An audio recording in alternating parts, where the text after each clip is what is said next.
Live cities की night bulletin दिन भर बिहार में आपका स्वागत है। मैं गरिमा भारती। सबसे पहले आज की सुर्खियों पर एक नजर। कोरोना संकट धीरे धीरे कम होता जा रहा है, लेकिन क्राइम अभी भी अनकंट्रोल है। पूर्वी चंपारण में घर वालों ने ही कर दिया ट्रिपल मर्डर। मुख्यमंत्री नीतीश कुमार सोमवार को जाएंगे दिल्ली, पीएम मोदी से करेंगे मुलाकात। लोकसभा अध्यक्ष ओम बिरला ने पशुपति कुमार पारस को लेकर दिया बड़ा बयान। पारस ने लोजपा की बनाई नई टीम। बिहार एसटीटी 2019 का 22 जून को आएगा रिजल्ट। गया कोडरमा बॉर्डर पर राजधानी एक्सप्रेस पर हुआ लैंडस्लाइड। सूबे में 3 जिलों के बदल गए डीएम। मॉनसून की बारिश में उत्तर बिहार में नदियां उफनाई और मौसम विभाग ने 21 जून तक जारी किया ब्लू अलर्ट। अब खबरें विस्तार से।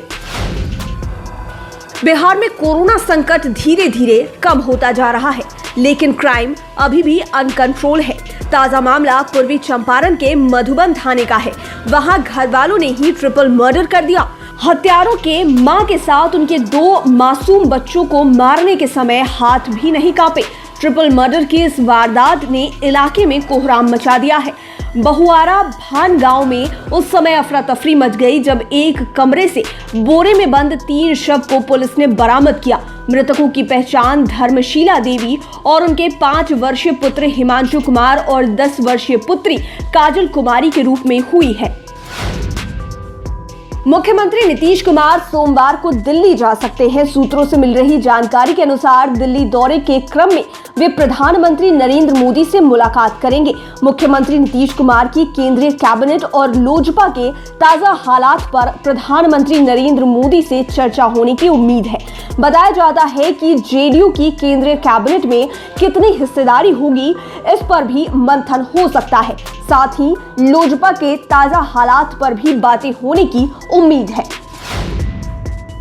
लोजपा में मचे सियासी भूचाल के बाद अब लोकसभा अध्यक्ष ओम बिरला का बयान आया है। पशुपति कुमार पारस को लेकर उन्होंने यह बयान दिया है।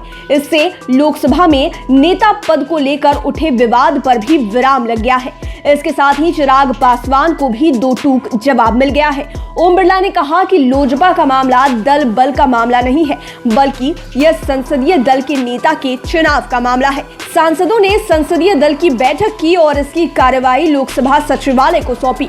लोकसभा सचिवालय ने सत्यापन के बाद उनके द्वारा चुने गए नेता को मान्यता दी। इस चुनाव में कोई गड़बड़ी नहीं हुई है। इसमें पूरी तरह नियम का पालन किया गया है।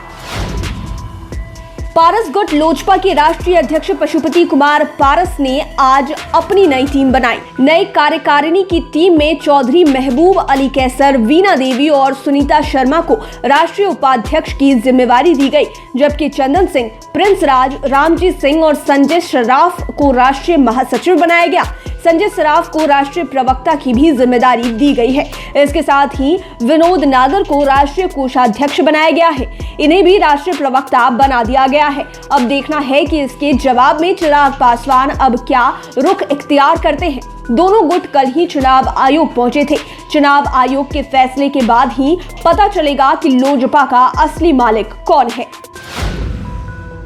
बिहार एसटीटी 2019 के अभ्यर्थियों के लिए बड़ी खुशखबरी है। पेंडिंग रिजल्ट मंगलवार यानी कि 22 जून तक आने वाला है। दरअसल एसटीटी 2019 की परीक्षा में 3 विषयों उर्दू, संस्कृत और साइंस के रिजल्ट पेंडिंग रह गए थे। तकनीकी कारणों से उसकी डेट लगातार आगे बढ़ रही थी, लेकिन अब शिक्षा विभाग ने रिजल्ट देने की बात कही है। इस बाबत शिक्षा विभाग के मुख्य अपर सचिव संजय कुमार ने सोशल मीडिया पर इसकी जानकारी दी।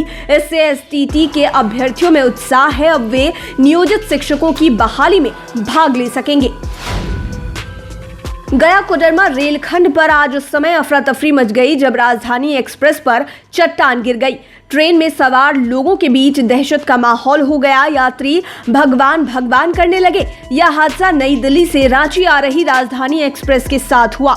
गया कोडरमा बॉर्डर पर अवस्थित नाथगंज बसकटवा के बीच जब ट्रेन गुजर रही थी, तभी बारिश की वजह से लैंडस्लाइड हो गया। ट्रेन के तेज रफ्तार में रहने की वजह से इंजन तो पत्थरों को चकनाचूर करते हुए निकल गया, लेकिन तब तक ड्राइवर ने स्थिति को भांप लिया। इसके बाद उसने ट्रेन को रोक दिया। इससे बड़ा हादसा टल गया। हालांकि इसकी वजह से इस रूट पर ट्रेनों का परिचालन कई घंटे तक बाधित रहा। बिहार में एक बार फिर आईएएस अफसरों का तबादला किया गया है। 5 आईएएस अफसरों को इधर से उधर किया गया।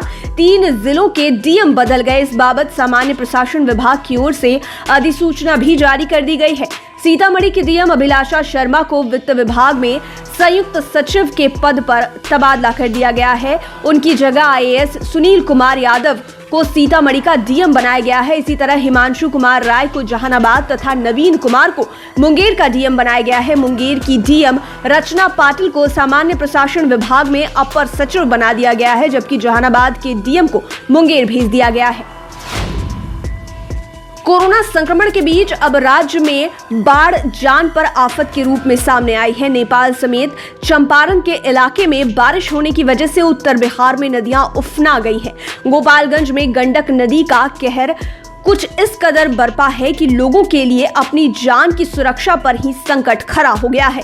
सैकड़ों परिवार बाढ़ में घिर चुके हैं। बाढ़ में फंसे लोग रात और दिन बैठकर समय गुजार रहे हैं। बाढ़ग्रस्त क्षेत्र के लोग खटिए का मचान बनाकर बच्चों को सुरक्षित स्थान पर पहुंचाने के लिए विवश हैं।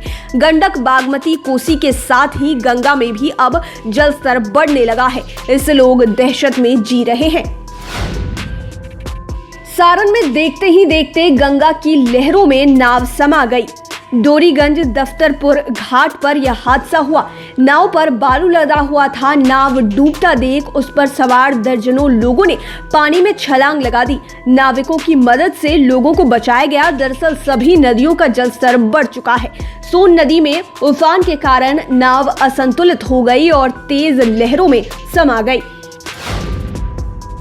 बिहार में मॉनसून आने के बाद रुक रुक कर बारिश हो रही है। आज राज्य में बारिश को लेकर मौसम विभाग ने बड़ा अलर्ट जारी किया है। वज्रपात को लेकर भी विशेष अलर्ट जारी किया गया है। खराब मौसम के समय लोग घरों से बाहर नहीं निकले। मौसम विभाग के अनुसार सूबे के सभी 38 जिलों में आज रुक रुक कर बारिश हो रही है। यह स्थिति 21 जून तक रहेगी। 21 जून तक के लिए ब्लू अलर्ट सूबे में जारी कर दिया गया है। पटना में भी आज सुबह से दोपहर तक झमाझम बारिश हुई है। आपको बता दें कि कल तक बिहार में येलो अलर्ट था। लाइव सिटीज की नाइट बुलेटिन में फिलहाल इतना ही। खबरों की दुनिया में बने रहने के लिए हमारे चैनल को सब्सक्राइब करें। ये वीडियो फेसबुक पर देख रहे हैं तो पेज को लाइक करें। साथ ही साथ आप हमें ट्विटर पर भी फॉलो कर सकते हैं। धन्यवाद।